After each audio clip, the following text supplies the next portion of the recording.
Recording शुरू कर रहा हूँ। जब तक नियति आती है तब तक कोई और अगर शेयर करना चाहता Yes, I've joined हाँ, it. आ गई नियति, कम ऑन, चलिए। सॉरी नियति, किस्मत कभी Yeah. कभी ऐसा हो जाता है। तो Uh, हाँ सॉरी, वो फ्लो ब्रेक कर जा रहा था ना, कंटिन्यू no, की। no. ये बताइए कि प्रीलिम्स का जब रिजल्ट निकला तो थोड़ा थोड़ा तो पता ही था आपको कि हाँ निकल जाएगा, उसके बाद से क्या किया? हाँ, अ, मतलब थोड़ा आइडिया तो था बट मतलब 100% श्योर तो नहीं थी, बट थोड़ा इतना था कि कोचिंग वगैरह का आंसर की से मैच किया था तो लग रहा था कि हो जाएगा, but not, I was not over confident कि ठीक है हो ही जाएगा। तो मैंने स्टिल 4-5 दिन का ब्रेक लिया था and then I started with GS1। मैंने शायद हिस्ट्री से स्टार्ट किया था उस टाइम पे, क्योंकि वो बहुत ही वीक था, एकदम एंड टाइम तक आते आते हिस्ट्री में मतलब इतना कॉन्फिडेंस था नहीं, क्योंकि स्पेशली आर्ट एंड कल्चर वाला जो पोर्शन था। तो आई स्टार्टेड विद इट, और मतलब मेरा अप्रोच GS1 के लिए क्या रहा था कि मेरे कुछ नोट्स तो पहले से प्रिपेयर्ड थे, और जो नहीं प्रिपेयर्ड थे उसके लिए मैंने टॉपर्स के नोट्स किए थे। कुछ कुछ थे, जैसे मैंने उत्कर्ष सर के नोट्स किए थे कुछ सब्जेक्ट्स में, कुछ में स्वाति मैम के नोट्स लिए थे। और मतलब अप्रोच तो यही था कि फॉर एग्जांपल एक सब्जेक्ट लिया, उसको रिवाइज किया, उसके PYQ से उसको मैच किया कि क्या क्या टॉपिक से क्वेश्चंस फ्रीक्वेंटली आते हैं। और फिर मेरी अप्रोच थोड़ी PYQ बेस्ड ज्यादा थी, कि जो जो टॉपिक्स एकदम फ्रीक्वेंटली रिपीट होते हैं उस पे इतना फोकस था कि वो कंपैरेटिवली ज्यादा फोकस देके करूंगी, रेस्ट पे थोड़ा सा कम फोकस रखूंगी, क्योंकि मतलब थोड़ा कॉस्ट बेनिफिट एनालिसिस के हिसाब से मैंने देखा था उस चीज को। और जब फिर रिजल्ट आया था तब तक मेरा GS1 ही हो पाया था, 15 दिन का गैप था शायद, और उतना ही हो पाया था। और फिर जैसे रिजल्ट आया फिर मैंने स्विच करके GS मतलब फिर मैंने एथिक्स स्टार्ट कर दिया था उसके बाद में। नाइस। और फिर बाकी इसके लिए, मतलब when you like as time progressed, फिर what was your daily routine and how did you progress with it? Daily routine तो मतलब I am an early bird, so I wake up around 4। I sleep wow. Very early. Sir मैं सो जाती हूँ 9:30-10 बजे। अभी भी it's like 9, I will be asleep by 10। 10 बजे के बाद पढ़ाई नहीं होती, मेरा माइंड एकदम शट डाउन हो जाता है, कुछ भी नहीं पढ़ सकती फिर तो मैं। ये तो और एकदम सुबह आइडियल एकदम, बच्चा हो गया पेरेंट्स का। फिर एकदम, फिर मेरी बचपन से आदत रही है, मतलब मैं स्कूल में ना बहुत स्टूडियस थी और मेरे पापा पढ़ाते थे मुझे, मुझे 9-10 तक पापा नहीं पढ़ाया है। तो उन्होंने मेरी आदत डाल रखी थी कि 4-4:30 बजे उठ के पढ़ो, रात को नहीं पढ़ो, कि 10 बजे हमारे घर की लाइटें बंद हो जाती हैं आज भी। रूल यार है 10 बजे आदत के तो बाद कोई। मेरे मम्मी पापा ने भी लगाया था, स्कूल तक फॉलो किया, बट उसके बाद तो फिर कभी फॉलो नहीं कर पाया। वेरी फिर नाइस। कॉलेज टाइम पे मेरा भी थोड़ा ब्रेक हो गया था, बट फिर मैं घर आ गई तो वो वापस से उसी चीज, वही हैबिट पड़ गया कि ठीक है जल्दी उठ के पढ़ूंगी, रात को नहीं होता। तो 4 साढ़े 4 उठ के आई, मतलब वही मेरा दिन स्टार्ट होता है। एंड देन मेरा ऐसे रहता था कि शुरू में एकदम उठते ही ब्रश वगैरह किया और ट्राई करती थी कि 2-2.5 घंटे का एक स्लॉट निकल जाए। तो उससे क्या होता है ना, कॉन्फिडेंस आ जाता था कि ठीक है बाकी दिन अच्छा जाएगा, क्योंकि सबसे मेरे साथ प्रोडक्टिव ऐसे स्लॉट होता है। वही होता है ना, उसमें इतना चीज याद हो जाता है हाँ, और सबसे एग्जैक्टली ज्यादा और एफिशिएंसी। फिर ऐसा भी होता है कि अगर वो टाइम वेस्ट हो गया शुरू के, अगर शुरू सुबह के 8 बज गए और फिर पढ़ाई नहीं हुई ना, फिर बाकी दिन भी नहीं होती मेरे पे। फिर मुझे लगता है यार सुबह का सबसे बेस्ट टाइम तो मैंने मिस कर दिया, ऊपर से मतलब आई हैव सिबलिंग्स ऑल्सो।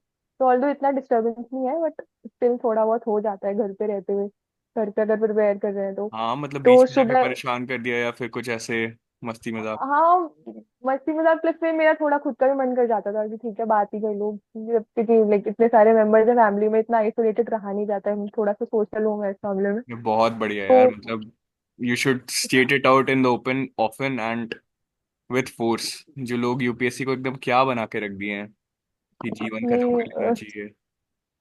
फिर मतलब उतना तो आई थिंक मेरा साथ भी रहा है, एंजाइटी डिप्रेशन, नॉट डिप्रेशन मतलब वो एंजाइटी तो रही है, बहुत कांस्टेंट रही है, स्पेशली लास्ट ईयर जो प्रीलिम्स का फेलियर था उसके बाद में तो ऐसे हो गया था प्रीलिम्स ही हो जाए बहुत ही बहुत बड़ी बात होगी मेरे लिए, प्रीलिम्स अगर क्लियर हो जाए तो। तब तो ये माइंडसेट बन गया था एक टाइम पे आके तो, इतना बट वो अंडर नहीं कॉन्फिडेंट हो करना है गई। ना। फिर आई थिंक एक तो lack of guidance, Puneet guidance भी बोल बिल्कुल रही है नहीं कि थी। उनके साथ भी हुआ, बताइए आप लोग, मतलब सब इतने बढ़िया intelligent and you have shaped your lifes in that way and you are good academic person, उसके बाद भी अगर ये सब चलेगा तो आई थिंक यार ये मतलब इसको सॉल्व करना होगा पूरे कंट्री लेवल पे and not just for UPSC, in general भी बेकार का अंडर कॉन्फिडेंट हो रहे हैं हम लोग। या और एक चीज मैंने और जो नोटिस करी वो थी कि मतलब आपने बोला ना social life, I I am attached with my family, मतलब मम्मा पापा एवरीबॉडी सपोर्टिव, बात बात भी एकदम बढ़िया तरीके से पूरे दिन होती है, एग्जाम टाइम पे भी होती थी। बट वो फ्रेंड्स से मैं कट ऑफ हो ही गई, मैंने खुद ही कट ऑफ कर दिया, बिकॉज मेरे सारे फ्रेंड्स कॉर्पोरेट सेक्टर में हैं। किसी का कितने का पैकेज है, किसी का कितने, और the moment I am meeting them मुझे लगता है यार मैं तो क्या ही कर रही हूँ अपनी लाइफ के साथ में, सब सब आगे बढ़ पुनीत रहे भी हैं। कुछ बोलना चाह रही है शायद यस यस इस यस। पे। हाँ जी सर। सर मैं ये बोल रही थी, ये फ्रेंड्स और सोसाइटी वाला बोला ना पॉइंट, नियति ने, तो मैं भी यही बोल रही थी कि मेरा तो पूरी जर्नी में मेरी बेस्ट फ्रेंड और मेरी जूनियर एक मेरी फ्रेंड, तो वो मेरे बिगेस्ट सपोर्टर थे। मतलब मैंने बिल्कुल कट नहीं किया उनको, और मुझे लगता है कि अगर मुझे उनका सपोर्ट ना होता वो इमोशनल ब्रेकडाउन्स में, तो मेरी जर्नी फिर वैसी कंप्लीट नहीं होती जैसी अभी जिस पेज में अभी जा रही है। तो मुझे याद है लगता है कि आप लोग जो को ये लोग बोलते हैं ना। शुरू शुरू में मैं बोलता था हाँ कि इनर कोर होना चाहिए, कि मम्मी पापा तो होने ही चाहिए, एंड देन दो तीन एकदम बढ़िया वाले फ्रेंड्स होने चाहिए, जिससे जब मन करे तब कॉल करके 2-3 घंटे ऐसे ही हाँ, बकवास यस, कर। Exactly I do have, I exactly. Mean, हाँ मतलब आई मीन इतना भी नहीं कि बिल्कुल ही आइसोलेटेड हो, I think being in UPSC also I am in a relationship but I have a very supportive partner also. Very nice. तो he was like, I am with him since like 7-8 years हो गए, तो school time वाला friendship वाला bond ही, and it's very very nice. Comfortable to share it with him, and he has been my like supporter since the very beginning. उसको पता है यही करना है, यहाँ के अलावा तो कहीं कुछ करने नहीं वाली। तो I share it with him, and as well as I have few friends also, but still मैंने बाकी लोगों को तो काफी कट कर दिया था। जहां से भी मुझे लग रहा है नेगेटिविटी आ रही है, वहां चीजें मैंने कट करी है, क्योंकि ऑलरेडी आई थिंक इतना इतना प्रेशर होता है प्रिपरेशन का, उसके ऊपर से कोई एक आपको बोल दिया अरे यार ये क्यों कर रहे हो, तो उससे तो हाँ बेटर है ये कि मैंने भी हटाओ ऐसे किया। लोगों को। ये मैंने भी किया, जो एक्स्ट्रा सर्कल था, एक्सटेंडेड हाँ। सर्कल, वो मैंने भी पूरा कट कर दिया। सिर्फ जो मेरे कोर फ्रेंड्स थे दो तीन, उनको अपने साथ रखा पूरे टाइम, बाकी सर्कल मैंने भी, क्योंकि सब लोग आगे बढ़ रहे होते हैं, अपना कुछ ना कुछ कर रहे होते हैं, and हम्म। तुम्हें तुम्हारी चॉइसेस पे क्वेश्चन कर रहे होते हैं कि why are you doing this. बहुत ही टनल विजन है लोगों का। अगर वो ये चीज हम्म। कर रहे हैं तो बस उसी में आगे बढ़ेंगे, इधर उधर कुछ भी नहीं देखेंगे, और कोई कर रहा है तो दे विल रियली जज। तो वो मुझे लग रहा था कि यार ये नेगेटिविटी नहीं चाहिए, ये सेम मैंने भी यही किया पता है कि इसमें एक एक्सटेंडेड और सर्कल को कट तरीका कर भी है दिया। करने का। मतलब एक्सटेंडेड हाँ सर्कल जी। को कट जो करना है, अगर if you don't want to cut, कभी लोगों को बताना नहीं चाहिए कि हाँ सिविल सर्विसेज की तैयारी कर रहे हैं या कुछ भी और ऐसा कर रहे हैं। मतलब if you can, let's say you are not working in corporate, और आप जैसे एमबीबीएस के केस में you have not joined any hospital, ये सब, तो एक्सटेंडेड सर्कल को हम्म जनरली पता होता भी नहीं है कि आप कहाँ हो, क्या कर रहे हो।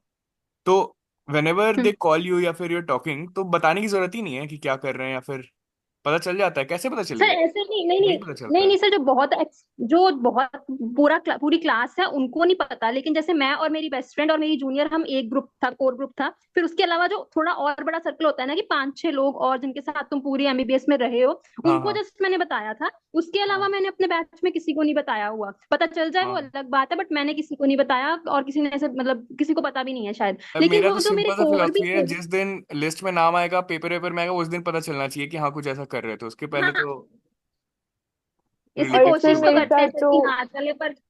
हाँ हाँ, बोलो मेरे बोलो। साथ कि मतलब मेरा ग्रेजुएशन सब्जेक्ट पॉलिटिकल साइंस है, that too from Delhi University, मेरी पूरी क्लास यूपीएससी के लिए तैयारी कर रही थी। तो सबको पता था, सब यही कर रहे हैं, किसी को बताने की जरूरत नहीं पड़ी उस टाइम पे। ये अंकित का बहुत बढ़िया था कि कॉर्पोरेट वाले दोस्तों को देखते ही मंचूरियन और पनीर रोल के पैसे ले लेता। बहुत बढ़िया, ये करना चाहिए। हम्म। हाँ कंटिन्यू यार, मतलब मजा आ रहा है। हाँ। हाँ और सर तो पता है, बातें ज्यादा देर तक छुप। हाँ नियति तुम बोलो। हाँ, नहीं नहीं नहीं, बोल रही सही बोल रही है, बातें नहीं छुपती सर, एक को आपने छुपती बताया नहीं है चार सर। लोगों को पता नहीं कहाँ से पता चल जाती है। और आई थिंक मेरे तो पेरेंट्स ने सबको बता दिया, शुरू से बता रखा है हमारी लड़की तो यूपीएससी करेगी, पता नहीं क्यों एकदम उन्होंने सबको, मेरी तो दूर दूर के रिश्तेदारों तक को पता है कि इनकी लड़की यूपीएससी की तैयारी कर रही है। अच्छा। मेरे भी घर में पता है, मेरे भी घर पे पता है, छुपाया नहीं जाता सर एक अलग टाइम तक, स्टेटस अब सिंबल मम्मी चल तो। रहे हैं यहाँ, है ना, पेरेंट्स का। फिर शुरू में था, बट अभी जो प्रीलिम्स का रिजल्ट आया तब पापा ने बोला किसी को नहीं बताना, रिजल्ट आ गया उनको भी विजडम आ अब गया। किसी को, हाँ अब उन्होंने बोला अब किसी को नहीं बताना, बहुत लिमिटेड लोगों को बताना है कि रिजल्ट आ गया है। अभी फिर सब लोग अगर पूछते हैं फोन कर करके अच्छा आगे क्या हुआ। This is the same thing जो मेरी फैमिली में हुआ है, कि लास्ट टाइम तो सबको पता था कि देरी है, इस बार मेरे पेरेंट्स ने किसी को कुछ नहीं बताया, सबने यही बोला है कि हाँ अपनी मेडिकल में ही आगे प्रिपेयर कर रही है, और किसी को ज्यादा कि क्लियर हो गया बहुत मीन्स ये वो बढ़िया। नहीं बता रहे अब ज्यादा। सही है। हम्म। कंटिन्यू कंटिन्यू निकी। ऑल्सो या सर सब अप्रोच तो सब सब्जेक्ट्स के लिए सेम ही था आई थिंक, जो पुनीत ने बताया ऑलमोस्ट ऑलमोस्ट मेरे आपने जो बोला ना एग्जाम ड्यूरेशन में मेरे साथ बहुत I would say tragedy type की हो गई। मतलब स्कूल टाइम पे ना मुझे वो सर्वाइकल का थोड़ा पेन होता था, अच्छा। एंड देन वो अपने आप ही नॉर्मल हो गया। अब क्या हुआ जब GS4 जब दिया, GS4 का मैंने शायद ग्रुप पे टेक्स्ट भी किया था कि मेरी लास्ट की एक दो केस स्टडीज में थोड़ा सा मेसअप हो हाँ गया। हाँ। व्हाट हैपेंड लास्ट का आधा घंटा रह गया तो मुझे बहुत तेज चक्कर आया, एंड आई रियलाइज कि मे बी शायद BP वगैरह लो हो रहा है, गर्मी हो रही है तो इसलिए हो गया होगा। बट मैंने थोड़ा अपना नेक वगैरह स्ट्रेच किया and then I continued, paper हो गया। एंड देन मैं घर आई हूँ उस दिन ही, मैं शाम को ट्रेन था, हम घर वापस आ गए एंड अगले दिन मैं सुबह उठी हूँ और मुझे चक्कर आ रहे हैं कंटिन्यूसली। पूरा दिन निकल गया, मुझे लगा ठीक है मे बी टायर्डनेस हो रही है।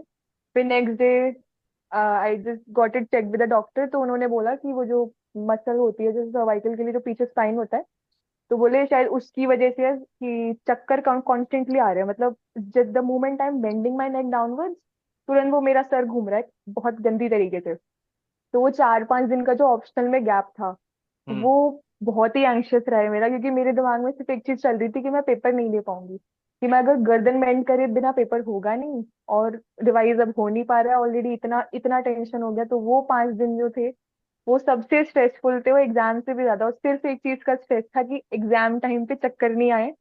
तो आई मतलब मेरी मम्मा, वो एक होता है ना सर्वाइकल कॉलर होता है जो नेक पे हम्म। लगाते हैं, तो उसको दे के मैंने पेपर दिया एंड देन लैंग्वेज पेपर देने गई हूँ बहुत हिम्मत करके, सिर्फ भगवान का नाम लेके कि भगवान सिर्फ चक्कर नहीं आए एग्जाम में, बाकी सब मैं संभाल लूंगी। तो लैंग्वेज पेपर में भी इतना पता नहीं चलता, बट ऑप्शनल का जब सुबह मैंने लिखना स्टार्ट किया, तो मैं रियलाइज कर रही हूँ कि अगर मैं गर्दन बेंड नहीं कर रही हूँ तो राइटिंग खराब हो रही है। वहां पे बहुत ज्यादा पैनिक कर गई मैं। बट फिर I just calmed my self down कि नहीं यार, सिर्फ 6 घंटे की बात है, पेपर तो कैसे भी करने ही है।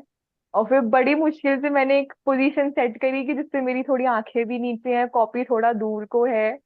तो ऑप्शनल का पेपर जितनी अच्छी मेरी प्रिपरेशन थी उतना ही वो चैलेंजिंग, वो 6 घंटे बन गए मेरे लिए। क्योंकि अगर हर 10 मिनट के बाद में I am just moving my neck backward, ऐसे एक्सरसाइज कर रही हूँ 20 सेकंड के लिए, अदरवाइज सर घूम रहा है। तो जितना अच्छा प्रिपरेशन था आई थिंक उतना चैलेंजिंग भी बन गया, but I am still satisfied कि ठीक है मैं तब भी up to my expectations paper दे के आई। तो ये दिस यार was something which I was बहुत ही not amazing. Expecting at all. मतलब इट्स लाइक कि भगवान एंड ऊपर से देख रहे थे, वो बोल रहे थे यार बहुत कॉन्फिडेंट हो गई हो, चलो तुमको डिफिकल्टी हाँ लेवल एक लेवल 1 बढ़ा एग्जैक्टली देता हूँ। तो मैंने एग्जैक्टली ये शेयर नहीं एग्जैक्टली। किया है, मेरा मेंस का पता है क्या हुआ था, मुझे अभी भी याद है। Yes sir. 7 जनवरी 2021 को था मेरा फर्स्ट मेंस, वही जो जिसमें अटेम्प्ट में हो गया मेरा। और हम्म 7th को ऐसे पेपर हो रहा है। 6th को मैं स्कूटी से गिर गया, एंड मेरा एक पैर जो था, राइट लेग, उसके ऊपर स्कूटी गिर गया था। तो पूरा वो छील गया था, एंड हड्डी दिख रहा था बहुत जगह पे, एंड इंटेंस पेन। तो उसी दिन मतलब रिवीजन और ये सब तो छोड़ो, डॉक्टर के पास गए एंड पैर वैर में लगाया, डॉक्टर बोला कि कुछ हो नहीं पाएगा, पेन किलर्स देना पड़ेगा, एंड पेन किलर से आता है नींद। तो हाँ मैंने पूरा एग्जाम पेन में किसी तरह, मतलब इंटेंस पेन हो रहा है बीच बीच में, एंड पूरा एड्रेनलिन रश के साथ मैंने दिया था एग्जाम। तो मैं बोलता हूँ ना कि कुछ पता ही नहीं था, मैंने सोचा ही नहीं था कि कभी यूपीएससी होगा भी, ऐसे ही मस्ती मस्ती में जाके दे रहे हैं वो उसके साथ।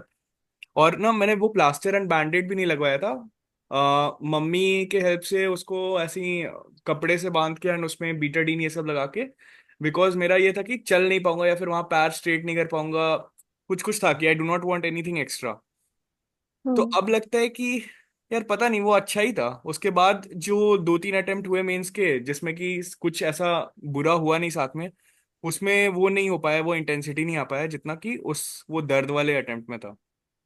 तो I think that should again add on two year, एक बढ़िया स्टोरी भी होगी एंड वो या वॉरियर स्पिरिट और इनफैक्ट दिखा आई होगा। वाज थिंकिंग ऑल्सो, मैं सोच रही थी कि मतलब कहीं ना कहीं इट वाज मतलब एक प्लस पॉइंट जो मेरा था कि ठीक है मेरा ऑप्शनल अच्छा प्रिपेयर्ड है, अगर इस टाइम मेरा ऑप्शनल भी प्रिपेयर्ड नहीं होता ना, फिर मेरा एग्जाम बहुत बिगड़ जाता।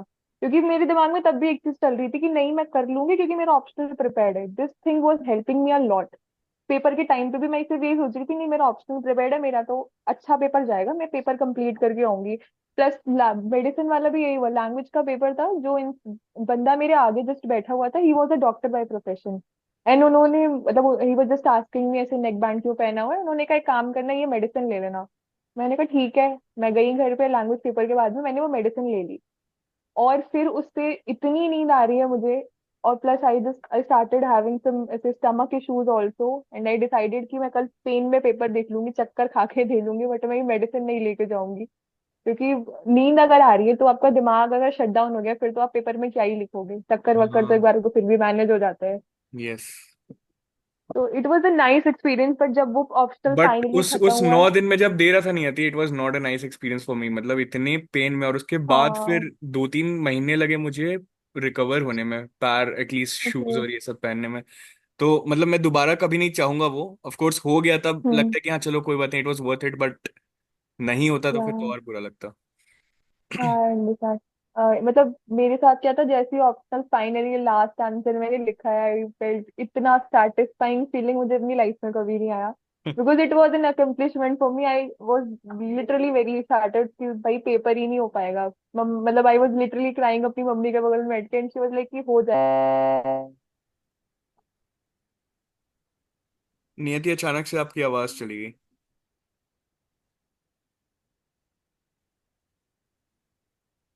पुनीत, आप बोलिए, शायद आवाज चली गई लोगों की।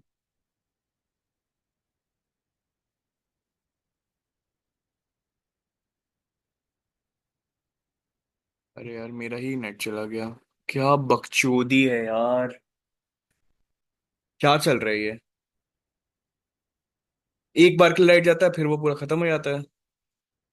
वो लगवाना पड़ेगा। मामी बोल रही थी घर पे पावर बैकअप वाला कुछ होता है घर पे, तो लगवा सकते हो। लाइट कटे तो इन्वर्टर।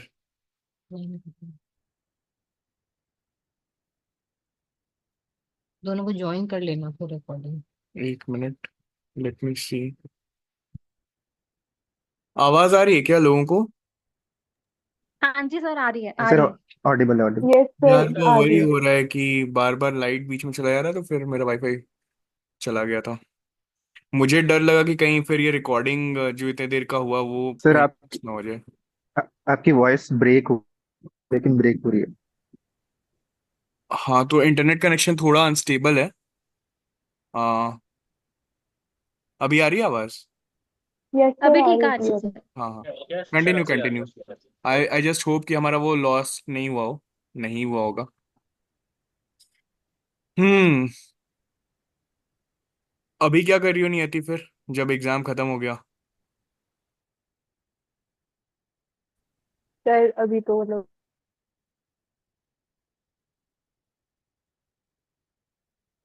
और और मतलब ऐसे स्पेसिफिक कुछ नहीं, ट्रैवल वगैरह सोचा था। हाँ। तो मैंने ये सोचा था कि एग्जाम हो जाए फिर तो मैं ऐसे 11-12 घंटे सोऊंगी। बट वो हैबिट हो गई है उतनी, वो 4-5 घंटे में ही नींद हो जाती है। एग्जाम के जस्ट अगले दिन भी मैं सोच रही थी बस एकदम सोऊंगी 12 बजे तक, वो वही रेगुलर 4:30-5 बजे आँख खुल गई। और बाकी मैं दिन तो बहुत एकदम बोरियत में ही जा रहा है। बोरियत में ही जा मैं रहा तो है, तो बहुत मैं सो आज रही हूँ सोच रही थी। नियति। यार मेरे को तो नींद ही नहीं आती, ज्यादा हैबिट ही नहीं है उतनी नींद की। और अभी फिर मैं आज सोच रही थी, मतलब I just clean my room, वो इतना सारा किताबें इतनी फैली हुई थी, वो सब साफ वाफ किया मैंने, तो सोचा है कल से थोड़ा न्यूज़पेपर वगैरह पढ़ना स्टार्ट। हम्म।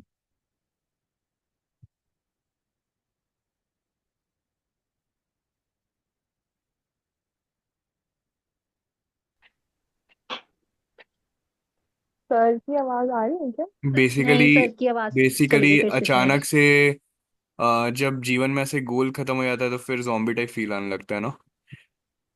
एंड नियति जो कर यस हाँ। रही है सर, वो तो यस। प्रॉपर जॉम्बी वाला है कि सुबह 4 बजे उठ के घर में घूम रही होगी। लोग साइक हो जाएंगे फिर। फिर मेरे घर में सब 4 बजे उठ जाते हैं। मेरी दादी उठ जाएंगी, मेरी मम्मी उठ जाएंगी, मतलब मम्मा मेरी वहां जाती हैं, ऐसे योगा क्लास जाती हैं। दादी भी वॉक करने जाती है, पापा जिम जाते हैं। मैं घर पे ही थोड़ा बहुत ऐसे वर्कआउट कर लेती हूँ, तो सब अर्ली बर्ड है मेरे घर में। भाई साहब, ये कुछ ज्यादा ही आइडियल, मेरे को चाहिए ऐसा लाइफ। कैसे बनाते हैं ऐसा आइडियल। डिसिप्लिन? हाँ, काफी। पापा ने आदत डाली हुई है सबकी। अरे यार। मतलब अगर मैं लिखने बैठूंगा कि हाँ जीवन में क्या चाहिए तो ये चाहिए। लेकिन इतना आलस रहता है, या फिर रूटीन इतना ये हो जाता है, कभी 12-1 बजे सो रहे हैं, 2 बजे सो रहे हैं। काफी बढ़िया है। तो आदत फिर हो गई है मेरे को मतलब तो। व्हाट आर इंटरेस्ट, कुछ ऐसे पेंटिंग वेंटिंग, या फिर माहौल मिलिट्री में ऐसा कुछ नहीं मिलता मतलब है जय? मैं बता रहा हूँ, आर्मी के साथ रहा हूँ, आर्मी वाले भी उतने ही आलसी होते हैं। हाँ वो है कि जब ड्यूटी होती है वीकडेज में सुबह 5 बजे जाना पड़ता है, तब कुछ कुछ ऑफिसर्स जिनको जाना रहता है वो करते हैं ऐसा।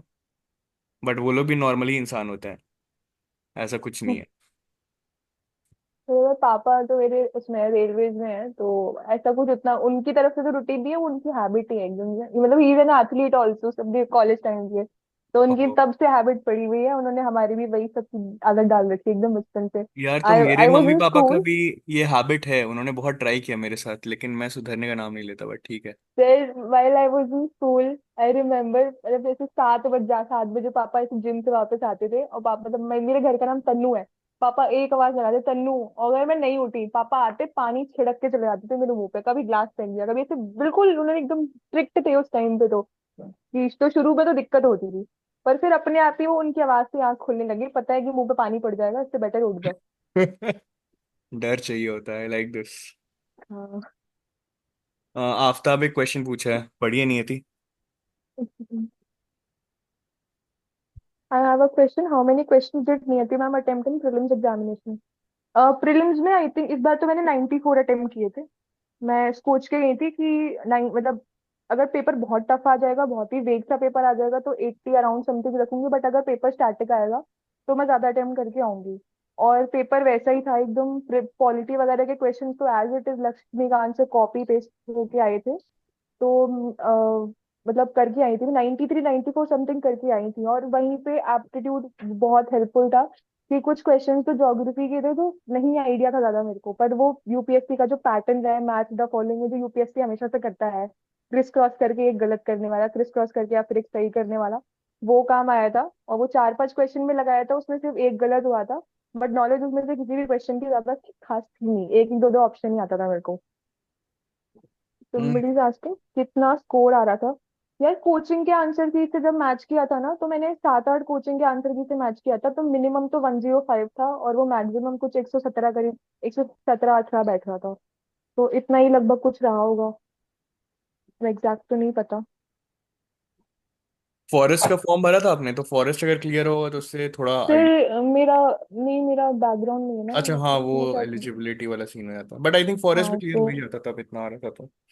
हाँ शायद हो जाता है, मेरे को ज्यादा आइडिया नहीं है इस चीज़ का, इतना देखा नहीं मैंने। तो अभी क्या करने का प्लान है? हाँ, टीवी सीरीज, मूवीज, या फिर आर्ट, या हाँ अभी तो थोड़ा नेटफ्लिक्स ही चल रहा है अदरवाइज। मतलब while I was in school I was into dancing society, I was in college में भी डांस वांस का थोड़ा शौक था।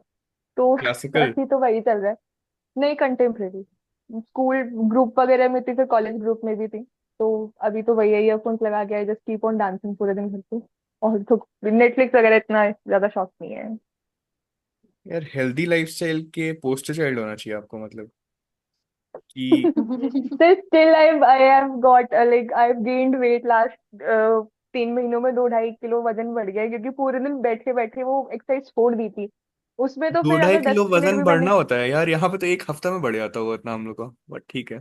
फिर मैं स्कूल से हमेशा बहुत पतली रही हूँ, वो क्लास में होता ना एक लड़की जो बहुत पतली होती थी एकदम थिन। मैं हमेशा से वैसी रही हूँ, तो मेरे लिए 2 2.5 किलो भी बहुत बहुत बड़ी बात है। ओह, ठीक है, काफी बुरा लग रहा है मेरे को अपने लाइफ के लिए, रीसेट करना पड़ेगा। According to sir strategy approx how many net question were correct exact. So this is for you, I think. नहीं नहीं, आप ही के लिए है। How many net questions were correct? मतलब मैं समझ नहीं पा रही क्वेश्चन के। तो 94 अगर आफ्ताब अटेम्प्ट करके आई हैं and बोल रही हैं कि 110 से 117 है, तो मैथ्स अच्छा, लगा लीजिए। अब मुझे ना एग्जैक्टली exactly याद नहीं है 93 94 थे, बट मेरे शायद करेक्ट कुछ 60 प्लस ही बैठे थे, मुझे इतना 60, याद है आई थिंक बहुत। 65 to 70 के बीच करेक्ट हो रहे होंगे, तभी आ रहा होगा इतना। हाँ एग्जैक्ट तो नंबर नहीं याद, पर 60 तो 60 प्लस तो 100% है। हम्म। बिकॉज जब मैं चेक भी कर रही थी, तो जब वो 60 के ऊपर जा रहा था ना, तो मुझे खुशी भी हो रही थी कि ठीक है मतलब चलो प्रेलिम्स प्रेलिम्स शायद के लिए एक क्लियर हो सिंपल सा जाएगा। रूल है, घर आके चेक करो एंड उसमें अगर 60 टच हो गया है तो फिर कंफर्टेबल हो, हाँ चाहे किसी भी टाइप का पेपर हो, चाहे इजी हो डिफिकल्ट हो कुछ भी हो। हाँ कह सकते हैं। प्लस प्रीलिम्स के लिए तो आई थिंक पीवाईक्यू सेवियर है एकदम। हम्म। अगर आप पैटर्न पहचान गए कि भाई ऐसे क्वेश्चन यूपीएससी बनाता है, फिर तो दुनिया का कोई भी पेपर आ जाए आप कर लोगे क्लियर, इतना तो कॉन्फिडेंस आ गया मेरे को। एक सजेशन रहेगा मेरा, जैसे आपके लिए, पुनीत के लिए, आई डोंट नो और कोई मेंस वाला है, शायद अनुष्ठा भी है ना, अनुष्ठा है यहाँ पे। एंड और कोई है मेंस वाला? चैट पे आप लोग बता सकते हैं सर क्या? मैं हूँ रोहन। हाँ रोहन आप हैं। तो आप लोग ना सब कोई एक ग्रुप बना लीजिए, ठीक है? स्टार्ट मतलब शेयरिंग थिंग्स। आप लोग ऐसा कीजिए, जितने लोग मेंस वाले हैं यहाँ पे ही लिख दीजिए ग्रुप पे, जो टेलीग्राम ग्रुप है हमारा। Will create a group and start discussing things there. Just make it a habit of speaking in English, speaking for 5-10 minutes या फिर 5 minutes daily among each other. Because दो लोग तो यहीं मिल गए, एक डॉक्टर हो गई, एक पूरी पॉलिटिकल साइंस वाली, मतलब यू हैव वेरिड बैकग्राउंड्स, तो it would help you a lot, all of you, if you start atleast talking among each other on any topic. हाँ बिल्कुल, what we can do is कि mains वाले ये आपस में बात करेंगे, हम लोग सुन सकते हैं, मैं मॉडरेट कर सकता हूँ। यस मैं सर। ये इसलिए बोल रहा हूँ कि पूरा दिन भर में गेड़ी मारिए, टीवी सीरीज देखिए, डांस कीजिए एंड चिल कीजिए, सोइए, बट आधा घंटा एटलीस्ट अब अपने लिए निकालना शुरू कीजिए। बिकॉज यू नेवर नो कि जब रिजल्ट आएगा उसके बाद अचानक से 15-20 दिन में किसी का इंटरव्यू का टाइम आ सकता है, किसी का 1 महीने का आ सकता है, तो दोनों चीज़ों 2 महीना जिसको भी आएगा, we have to be prepared for all the scenarios. Sir मेरा एक क्वेश्चन है। हाँ हाँ। सर मैंने ना अभी टैट का प्रिपरेशन स्टार्ट किया है, तो आप इसका कुछ बता सकते हैं कि आपने मेंशन किया था आपने आईआईएम से शायद पोस्ट ग्रेजुएशन की है। अरे कुछ नहीं, अरुण शर्मा का किताब खरीद लीजिए, 4 किताब है शायद, एंड ओके। उसको level 1, level 2, level 3 question solve कीजिए। एंड कैट के लिए भी सेम अप्रोच है। पहले क्या कीजिए ना कि 2023 का जो कैट आया है उसका पेपर निकालिए एंड बिना किसी तैयारी के आप दीजिए, तो do a base, I call this as a base lining exercise. तो without any prep, okay sir. First see where do you stand in terms of तीनों sections, DILR, VARC and quant. And उसके okay बाद sir. Arun Sharma की किताब से you start solving, first pick up those topics जो बहुत week हैं, एकदम नहीं समझ में आ रहे, जैसे PNC कॉम्बिनेशन परमुटेशन हो सकता है, क्वांट में DILR में कुछ सेक्शनल्स हो सकते हैं। तो जो वीक एरिया है उसको सबसे पहले अटैक करना है, उसमें बहुत प्रैक्टिस करनी शुरू कर देनी है, ठीक है। ठीक है? ये सर सबसे जैसे इजी मैं मेथड अभी होता है। एंड ठीक मेक है। It a habit of giving 1 test every 2-3 days and then doing the analysis, और जो जो गलत हो रहा है उसका पूरा सोल्यूशन डिटेल में लिखना कॉपी में। सर जैसे मैंने अभी ना डीआईएल के थोड़े क्वेश्चन लगाए थे, तो उसमें मेरे को बहुत टाइम लग रहा है, जैसे 40 मिनट भी लग लगेगा जाते हैं लगेगा, कभी कभी। DILR में शुरू में लगता है, जितना प्रैक्टिस करेंगे आप ओके। उससे होगा। मतलब it is not unnatural what you are facing. और सर उसमें जैसे कोई ट्रिक्स वगैरह का मतलब है रूल, अगर क्वांट्स वगैरह में जैसे क्वेश्चन होते हैं, तो जैसे मैंने थोड़े अपने साथियों से बात की थी, वो बोल रहे हैं कि ट्रिक्स वगैरह थोड़ी कर लोगे तो टाइम बच जाता है। नहीं तो ऐसे कोई ट्रिक्स नहीं होता, बहुत क्वेश्चन स्पेसिफिक होता है, बहुत एरिया स्पेसिफिक होता है। तो when you will start solving a lot of questions ना, you will come across formulas, you will come across alternate ways of solving the same question, and then you would have to need okay. Write down all those alternate ways in your copy.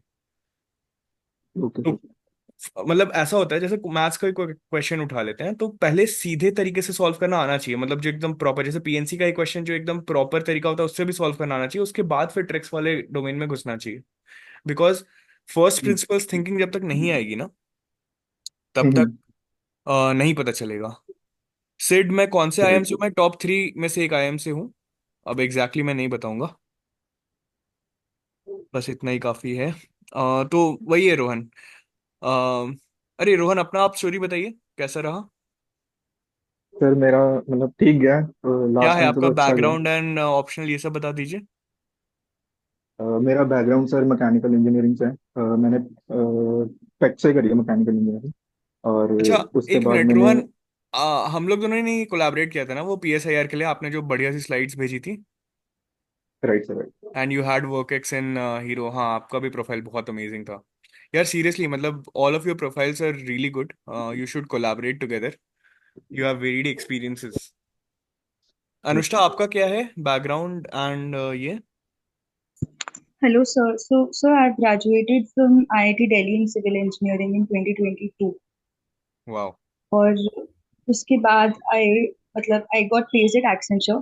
तो I joined for 2 days but by then I started preparing for UPSC. तो तब तक मुझे लगा कि मतलब UPSC की तरफ जाना है, तो ultimately I ended up resigning. हाँ फिर हाँ। उसके बाद I could not clear prelims in 2023. मैंने बहुत कम अटेम्प्ट करे थे क्वेश्चंस, मतलब my strategy was very wrong. मैंने सिर्फ 72 अटेम्प्ट किए थे, मतलब ब्लंडर है ये तो. फिर उसके बाद मतलब आपके जो सेशंस थे जो आपने लिए थे अंडरस्टैंड यूपीएससी पे, उसके मैंने नोट्स बनाए थे प्रॉपर. मतलब उससे मुझे बहुत ज्यादा हेल्प हुई थी, क्योंकि उसके बाद मैंने ज्यादा क्वेश्चंस अटेम्प्ट करना भी स्टार्ट करा था. मैं हर पेपर में मैंने 100 क्वेश्चंस लगाने स्टार्ट कर दी थी, तो मेरा 105 110 के ऊपर आने लग गया था स्कोर. तो उससे मेरा फिर इस बार प्रीलिम्स होपफुली निकला, और उसके बाद मेंस. मेंस के लिए तो आपके आंसर्स बहुत ही ज्यादा अमेजिंग थे विथ ये, मतलब seriously I like, I think preparation था आपका काफी पहले से ना। सर मैंने प्रिपेयर, मतलब जैसे मैं बता रही हूँ, मैं 2022 में ग्रेजुएट हुई थी, तो मई तक सब ऐसे सब खत्म हो जाता है कॉलेज का प्रोसीजर. फिर उसके बाद मेरी ज्वाइनिंग सितंबर में थी, तो बाय देन मैंने काफी मतलब ऐसे स्टार्ट कर दिया था.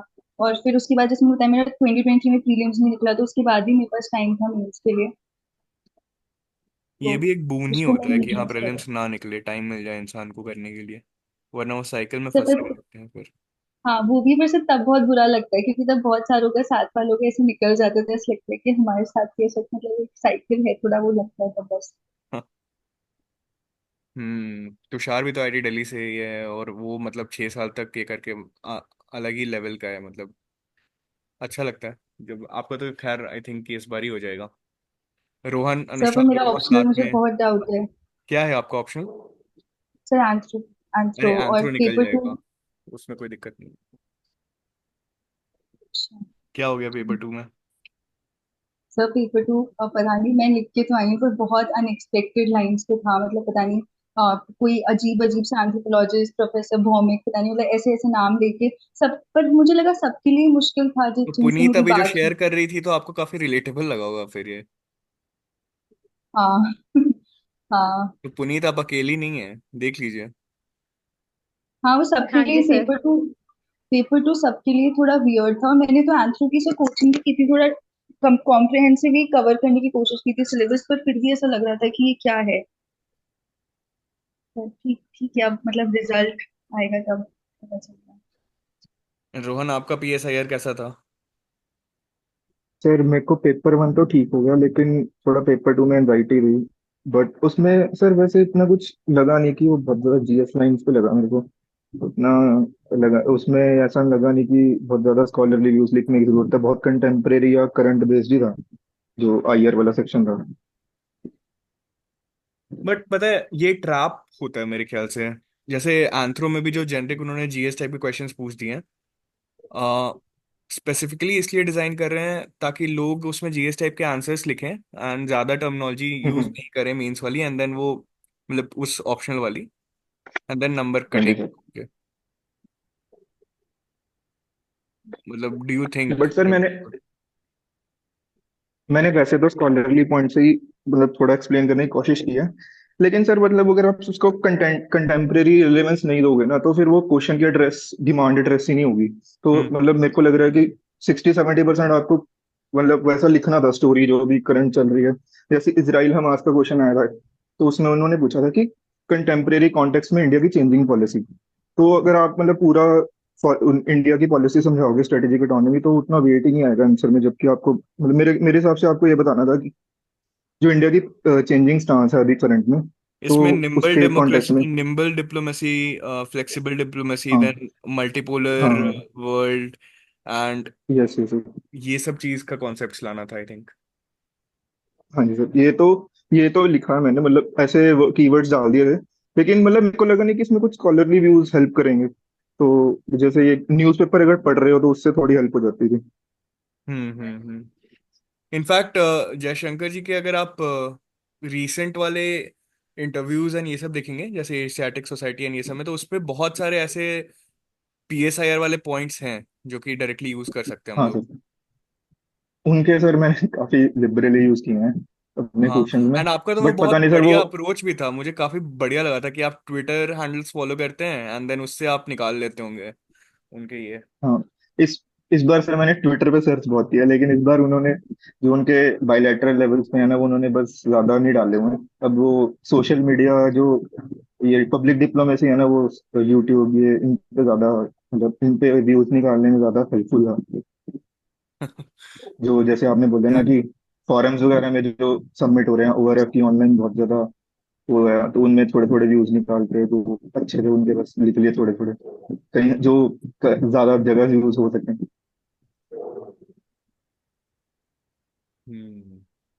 आप बताइए कैसा रहा स्टोरी। अच्छा पहले ये बताइए कौन कौन बचे हैं मेंस वाले जिनसे हम लोग बात नहीं किया। अनुष्ठा, आपका एक्सपीरियंस सुनना है मुझे, क्योंकि आपकी कॉपीज देखी है मैंने।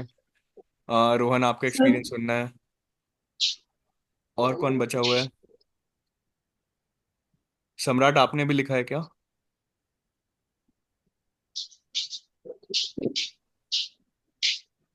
नहीं। तो आई थिंक आप ही लोग दोनों हैं, और कोई है नहीं। एक एसएस करके थे। एसएस आपने भी लिखा था ना शायद, मींस। अच्छा ठीक है। आ, आप लोग दोनों से तो बात करना ही है। अगर आप लोग को कहीं जाना नहीं है या फिर कुछ ये नहीं, प्रेसिंग नहीं है, तो एक और लिंक करके एक और सेशन कर सकते हैं, नहीं तो फिर किसी और दिन कर सकते हैं। तो नहीं सर, बताइए, कर सकते हैं। क्योंकि सर मुझे तो अभी मैं मैं तो तो फ्री हूँ फ्री सर। हूँ। मुझे बहुत मन कर रहा है बात करने का, मजा आ रहा है। तो बाकी आप लोग देख कर लो लीजिए। सर, क्या? सर कर फ्री लीजिए है। सर एक से। ओके डन, ठीक है। तो मैं इसको एंड कर रहा हूँ, एक नया लिंक भेजता हूँ। एक्चुअली क्या होता है ना, मुझे लिंक भेजने में टाइम क्यों लगता है मैं ये भी बता देता हूँ। तो जब मैं एंड करता हूँ तो थोड़ा टाइम लगाता है वो जूम कन्वर्ट करने में उसको, डिपेंडिंग अपॉन द ये memory use of the video. तो उसके कारण जब तक वो कन्वर्ट नहीं होता तब तक नया लिंक जनरेट नहीं होता, इसलिए थोड़ा सा पेशेंस आप लोग से रिक्वेस्ट करूंगा। मिलते श्योर हैं श्योर नेक्स्ट सर। सेशन के लिए, ठीक है। भेजता हूँ मैं। ओके। श्योर। ओके।